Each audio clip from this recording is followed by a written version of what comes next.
Bonjour tout le monde, bonjour Pierre. Bonjour, bonjour à tous. Voilà, aujourd'hui on va vous parler du Shilajit, un produit qui commence à avoir de plus en plus d'ampleur sur les réseaux, de plus en plus de notoriété on va dire.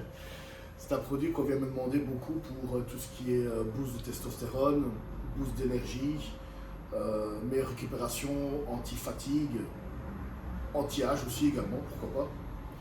Voilà, c'est un peu le genre de domaine d'action qu'on me demande par rapport au Shilajit. Pour les sportifs, pour les non-sportifs, tu donnes ça à qui toi en général? Généralement, c'est souvent des sportifs qui viennent me le demander, des sportifs qui veulent booster vraiment leur taux de testostérone tout en restant sur des produits naturels sans passer par le côté obscur. Donc ils vont travailler, d'habitude ils ont l'habitude de travailler avec tout ce qui est tribulus, fenugrec, DA et tout ça. Mais ils ont beaucoup entendu parler du Shilajit et donc du coup ils veulent tester le Shilajit vraiment comme boost de testostérone principalement. Donc, qu'est-ce qu'on peut dire sur le Shilajit? Le Shilajit, c'est une résine hydroneuse, décomposition des plantes. Est-ce que vraiment elle fonctionne? Est-ce qu'elle ne fonctionne pas? Tout dépend un peu de sa qualité, surtout de sa purification, à savoir qu'il y a beaucoup de contrefaçons. Il faut être très très vigilant là-dessus, parce qu'un Shilajit de mauvaise qualité fait un travail de mauvaise qualité, ça faut le savoir. Ouais. Ou carrément ça ne fonctionne pas du tout parce Ça que fonctionne pas du tout. c'est juste une résine comme Résine ça sans hydroneuse, rien, il y a pas de- sans rien dessus. Ah ouais. Donc il faut savoir que le Shilajit est composé de quoi? D'acide fulvique, d'acide humique, d'IBPS, dipenzone alpha-pyrrole, d'oligoéléments, de minéraux et je pense une petite quantité d'acides aminés. À quoi va servir tout ça? Bonne question. En fait, Moi je dirais un boost de testostérone tout ça. En fait, c'est un boost, mais on l'emploie mal. En fait, il n'agit pas directement sur la testostérone. Ok. C'est vraiment, on va dire, c'est une bande. Le Shilajit ne va pas agir sur la testo, il va agir sur la mitochondrie. Ouais. Qu'est-ce qu'une mitochondrie? C'est une petite usine. C'est une usine de transformation, une usine à énergie. Donc le Shilajit va agir comment? Par l'acide fulvique, ça va être un genre de petite clé qui va transporter les nutriments dans la mitochondrie. On va avoir les DBPS qui vont agir au niveau de la mitochondrie et on va dire fortifier, améliorer, booster ce travail intérieur. Et on va avoir les oligoéléments, donc tout ce qui est minéraux, oligoéléments, qui vont venir être utilisés comme cofacteurs. Donc c'est-à-dire qu'ils vont aider à la synthèse hormonale et tout ce qui est enzymatique à l'intérieur de la mitochondrie pour justement booster et préparer à la testostérone. Ok. Donc en fait, si on veut faire les choses correctement, mitochondrie est une usine. Une usine pour fonctionner correctement, elle a besoin de quoi? Matières premières, d'ouvriers de bonne qualité, d'énergie de bonne qualité et un terrain fertile. Donc le Shilajit ne va pas booster la testo, il va préparer le terrain. Donc si tu veux, il va un peu enlever tous les freins, améliorer le travail de la mitochondrie pour pouvoir justement engendrer un travail sur la testostérone. C'est vrai que dans les idées un peu préconçues, généralement, quand on parle de Shilajit, on parle de boost de testo, mais c'est un peu plus complexe que ça. C'est plus complexe parce qu'en fait, elle va faire quoi? Il va avoir un acheminement de matière première qui va être le cholestérol et qui ensuite va pouvoir être transformé en prénignone, en... Je ne reviens plus sur le nom. Il y a DHEA, juste celui entre l'androsténodium, donc, et ensuite via la testostérone. Ok. Si le terrain n'est pas fertile, la mitochondrie ne sait pas faire son travail. Plus la mitochondrie est fatiguée, et moins on a un travail qui va se faire correctement au niveau du fonctionnement hormonal. Donc c'est vraiment un travail. Et pour avoir ce terrain plutôt fertile, ça on fait comment? Déjà, par rapport à l'alimentation, par rapport une récupération aux primordiale, vitamines, une alimentation correcte, une supplémentation correcte, parce qu'en fait le Shilajit, si vous avez un terrain fertile, il n'agira pas. Si le terrain au niveau mitochondrial est bon, vous n'aurez aucun effet. Si maintenant, par contre, vous êtes fatigué, libido en berne, surentraînement, fatigue chronique, le Shilajit va vraiment venir améliorer ce petit Ah travail. oui, ok. Ouais.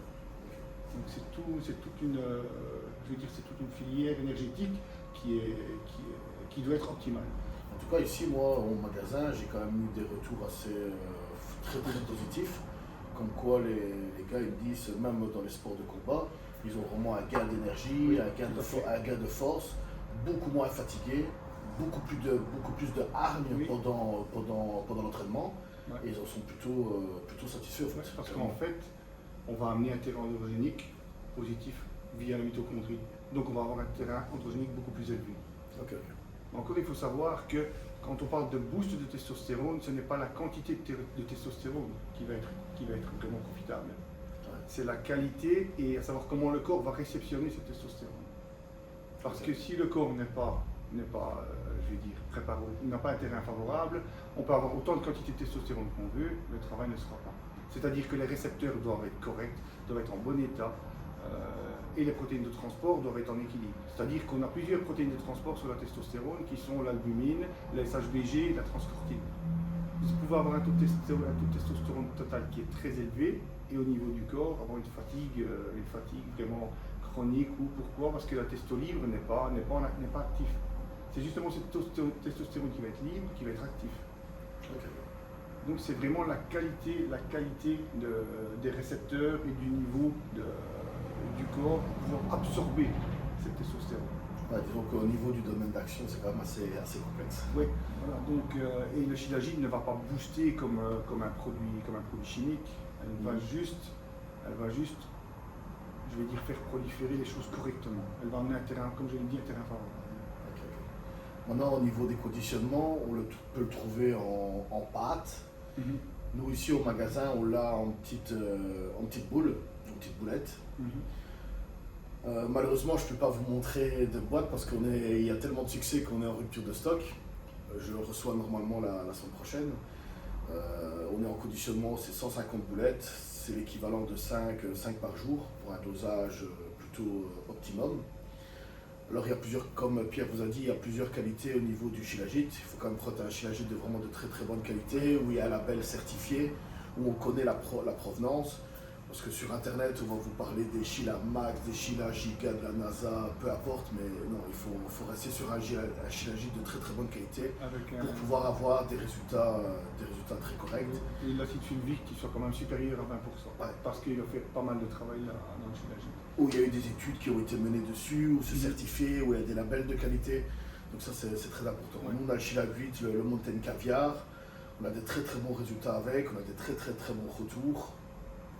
On sait d'où ça vient, on sait qui c'est qui le met en conditionnement, qui c'est qui le fabrique. Donc là, on est sur un shilajit de très bonne qualité. Malheureusement, je ne peux pas vous montrer la boîte, on est victime de notre succès par rapport au shilajit.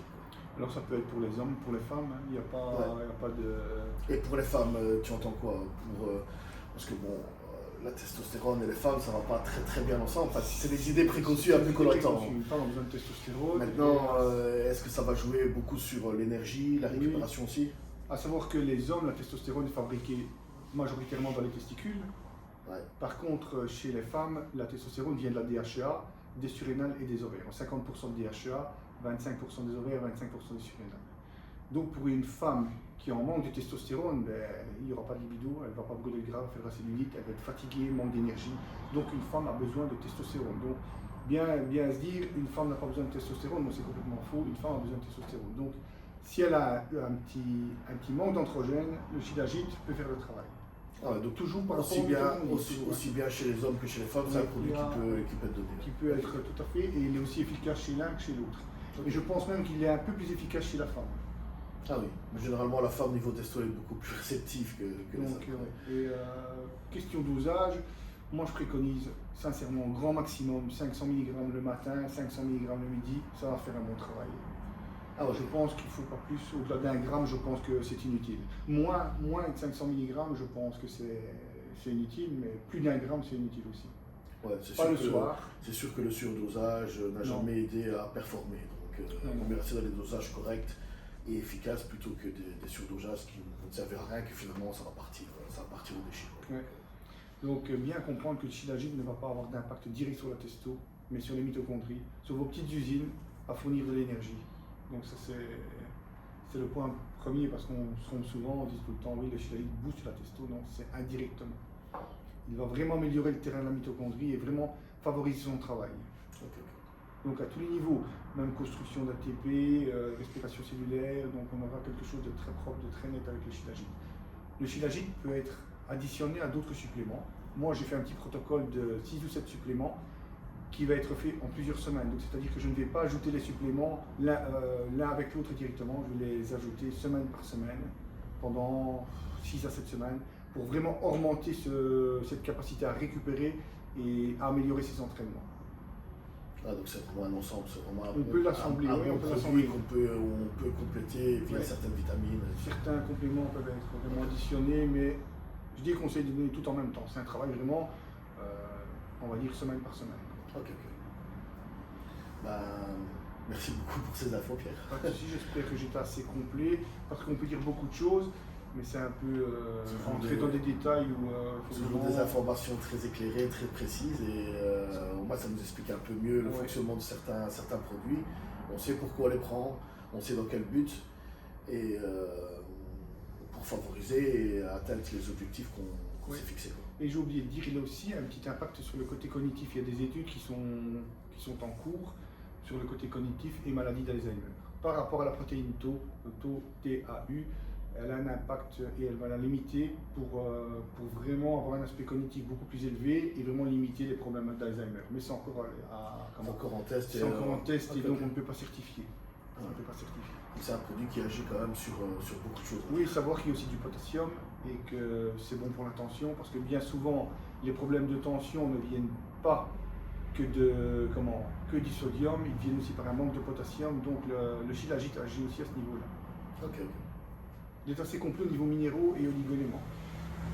Pas en grosse quantité, en petite quantité, mais en fait ces oligo-éléments sont biodisponibles, c'est-à-dire qu'ils sont utilisés vraiment de manière qualitative. Donc c'est pas parce qu'on a beaucoup d'oligo-éléments qui sont bien utilisés. Les produits ici vont être utilisés de manière qualitative et bien disponible. Ok, super. Donc je pense qu'on a fait le tour de... Ouais, je pense qu'on a fait le tour du shilajit, il y a tellement à dire, mais je pense qu'on a été à l'essentiel et bien expliqué au niveau des bienfaits et de ce que ça peut apporter sur le corps, la testostérone, l'énergie. Au niveau récupération, surtout, ça peut être vraiment utilisé en cas de fatigue chronique. Ça, je vais dire de ne pas l'utiliser en continu, c'est de faire des cures, un petit break et recommencer. Ok. Donc, je pense que, super. Voilà. En tout cas, merci beaucoup, Pierre. Je te remercie. On va parler de quoi la semaine prochaine? Ben, écoute, j'aimerais bien parler de récupération. On va parler de la récupération. Récupération pour les sportifs. Vraiment, que ce soit bodybuilder, combattant, on va essayer de mixer les deux et on va vous parler de la récupération. On verra si... On va étudier un peu le sujet. On va étudier, je pense qu'on ne sera pas deux, on sera peut-être trois. Ce sera peut-être pas la semaine prochaine, mais la semaine d'après. Ah bah écoute, si on a un intervenant... Oui, je pense qu'on aurait un intervenant ça peut être sympa. Qui est dans le domaine, donc on va faire ça. Et je pense que ça pourrait intéresser pas mal de monde. Toutes les bonnes sources sont bonnes à prendre et les expériences de chacun sont toujours bien à mettre sur la table. C'est toujours intéressant d'apprendre. Toujours. Oui, toujours. On apprend tout le temps. Voilà. Bah, écoutez, merci beaucoup de nous avoir suivis aujourd'hui. Merci beaucoup sur le sujet d'aujourd'hui. Et on vous dit à la semaine prochaine. Portez-vous bien et passez un bon week-end. Si vous avez des questions, n'hésitez pas. Surtout François, au moins, il n'y a pas de souci. L'un ou l'autre. Bon week-end à tous. Voilà. Bye bye.